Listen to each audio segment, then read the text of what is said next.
El que lucha con monstruos debe tener cuidado de no convertirse él mismo en un monstruo. Y si miras largo tiempo un abismo, con el tiempo el abismo también mirará dentro de ti. Esta frase puede involucrar a cualquier lucha en la que nos hallemos inmiscuidos, pero creo que esta es una frase perfecta para abordar el tema del odio.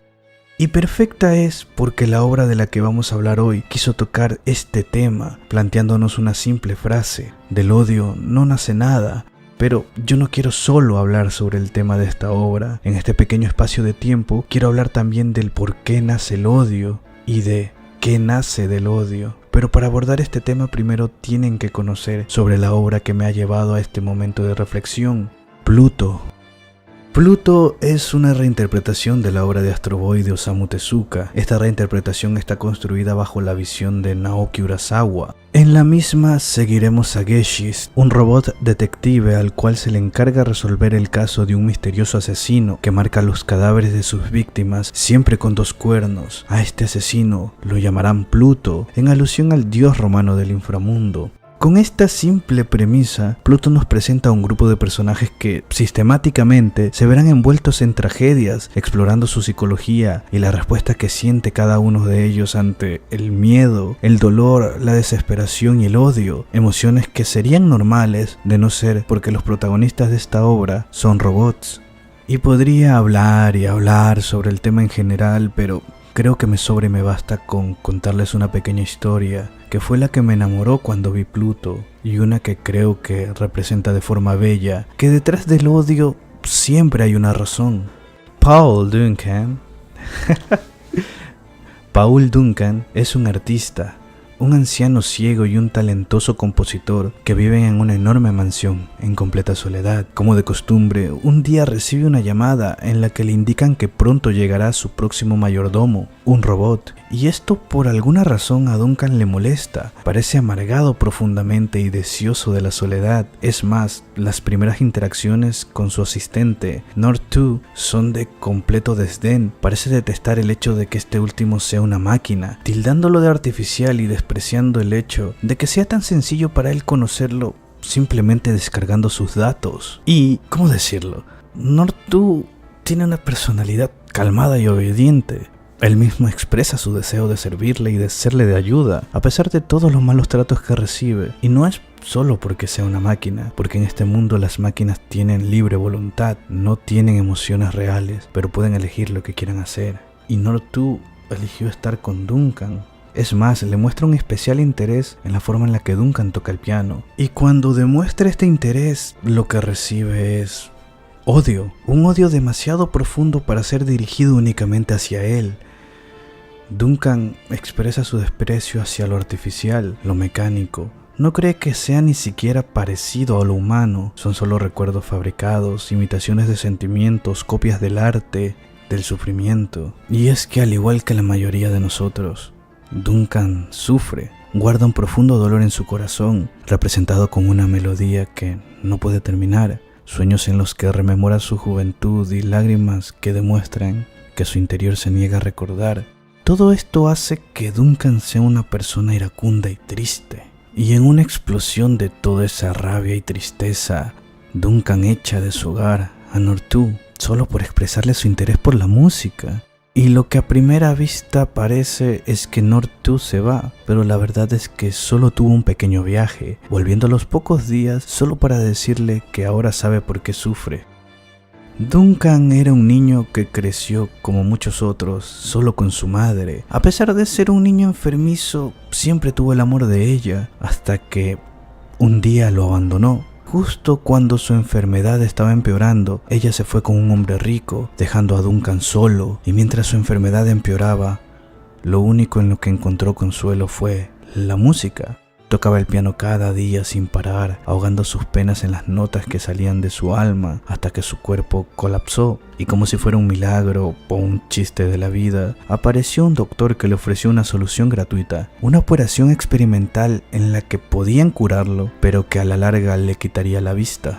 Y en su momento más bajo, al borde de la muerte, eligió vivir. Quería salir del pozo en el que se encontraba para demostrarle a su madre que no la necesitaba, que pudo sobrevivir sin ella. Se aferró al odio que tenía en su corazón y al amor que tuvo por la música, y así fue como con el tiempo se convirtió en el anciano que a día de hoy es. Pero la verdad que Nortu le dijo era algo que rompería todo su mundo por completo. Yo sé que todo el mundo sabe que nada en este mundo es gratis, y ese doctor que lo operó fue contratado por su madre. Aquella madre a la que él odió durante toda su vida se convirtió voluntariamente en el trofeo de un millonario para poder cuidar de su hijo. Y cuando Duncan finalmente perdió su vista, lo cuidó.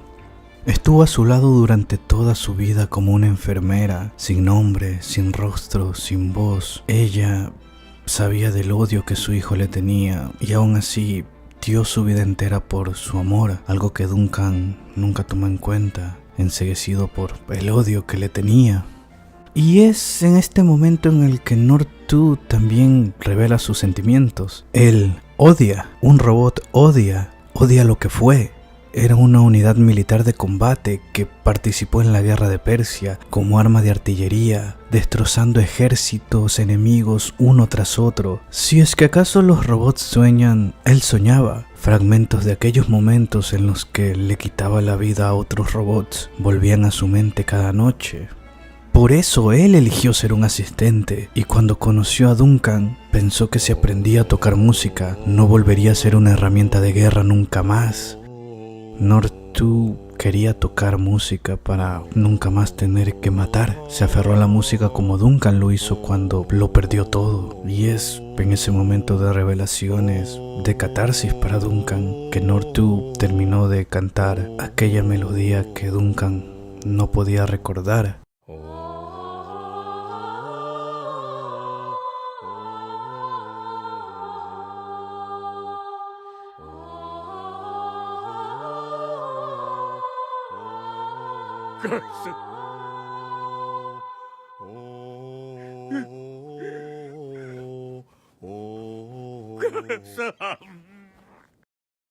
Del odio nada nace. Es un ciclo interminable de desgracias el que se cierne sobre las personas que odian, y ese abismo puede consumirte no solo a ti, sino a los que amas. Esto que he narrado es tan solo la mitad del primer capítulo. Una historia tan bella que hizo que amara esta obra, pero volviendo a lo que plantea, es una pincelada a la frase que cimenta su núcleo narrativo: del odio nada nace. El primer pensamiento que la mayoría de gente tiene si le habla sobre el odio es una negativa absoluta. Sin embargo, todos hemos sentido odio en algún punto de nuestras vidas. En mayor o menor medida hemos odiado a alguien. El dilema en ello está en si era justificado o no, porque aunque la mayoría se niega a reconocerlo, odiar es parte de nuestra naturaleza, y en Pluto, esa naturaleza también es parte de los robots. Yo cité a Nietzsche en el inicio de este video y quiero volver a citarlo. En La moral de los esclavos, él nos dice que la rebelión de los esclavos en la moral comienza cuando el resentimiento mismo se vuelve creador y engendra valores. El resentimiento de aquellos seres a quien les está vedada la auténtica acción, la reacción de la acción, y que se desquitan únicamente con una venganza imaginaria, mientras que toda moral noble nace de un triunfante. Si dicho a sí mismo, la moral de los esclavos dice que no, ya de antemano, aún fuera, aún otro, aún no yo. Y esto es lo que pasa cuando nos cegamos en el odio, decimos que no, aún no yo. De forma irracional perdemos toda conexión con los individuos a nuestro alrededor, dejamos de considerar nuestra socialidad y en último término nos volvemos esclavos de nuestro propio resentimiento, como lo hizo Duncan.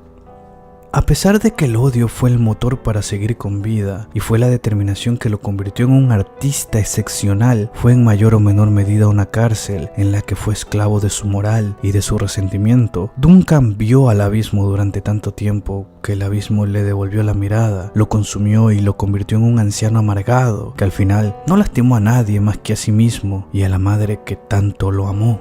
Pero como dije anteriormente, el tema está en si nuestro odio está justificado o no. La frase "del odio nada nace" es el motor principal de esta obra, pero la verdad no es tan sencilla como esa. El odio puede ser el punto de inicio para un cambio, o puede ser el fuego que avive nuestra resolución, así como lo fue con North 2. North 2 odiaba todo lo relacionado con su pasado y lo que llegó a ser, una herramienta que había tenido que realizar actos que desearía poder olvidar, y creo que todos hemos estado en esa situación en la que hemos odiado un aspecto de nuestro ser, y este sentimiento puede ser un punto de partida para un cambio. Buscar un refugio en la música para huir de su pasado, entrenar tu cuerpo y tu mente para superar tus inseguridades, conseguir éxito para salir de la pobreza.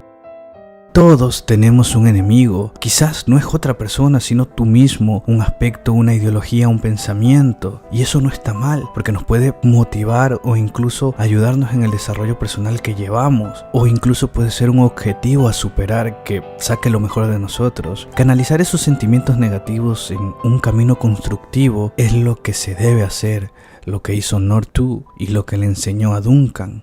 Pero ¿qué pasa cuando el odio nace de algo más profundo? Algo que deja una huella que quizás sea imposible borrar. La historia de Pluto comienza con la muerte de Mont Blanc, uno de los 7 robots más avanzados del mundo. Es con su muerte que Geschist comienza a investigar los asesinatos y se da cuenta de que el objetivo de Pluto es acabar con todos los que participaron en la guerra de Persia. Es aquí donde al final del capítulo 1, Pluto se presenta como una tormenta, un desastre natural que amenaza inminente con destruir el hogar donde ahora North 2 vive feliz con Duncan, haciendo que North 2 tenga que tomar la decisión de volver a luchar, pero esta vez para proteger. Y confundido, con miedo y en su interior, sabiendo lo que pasará, North 2 se lanza y Duncan escucha como su amigo canta por última vez la melodía que le ayudó a recordar, muriendo en sus términos al luchar por propia elección para proteger a un amigo.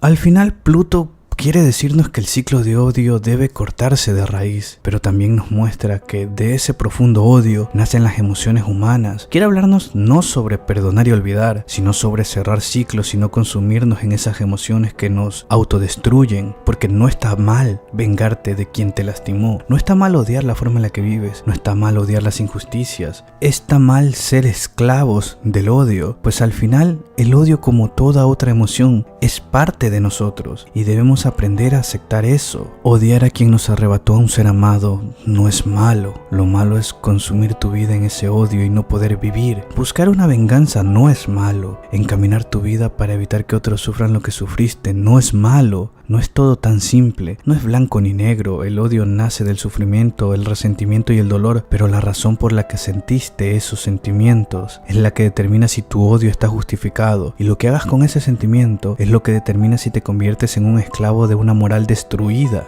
Hay razones de peso para odiar a alguien, incluso a ti mismo, pero el odio irracional es el que nubla. Hay tantas historias reales de gente que ha buscado venganza por las atrocidades que ha sufrido, y no puedo decirles a ellos que están mal, pero si esa búsqueda de venganza afecta a los demás, te consume a ti mismo, es cuando verdaderamente ese abismo te devolvió la mirada.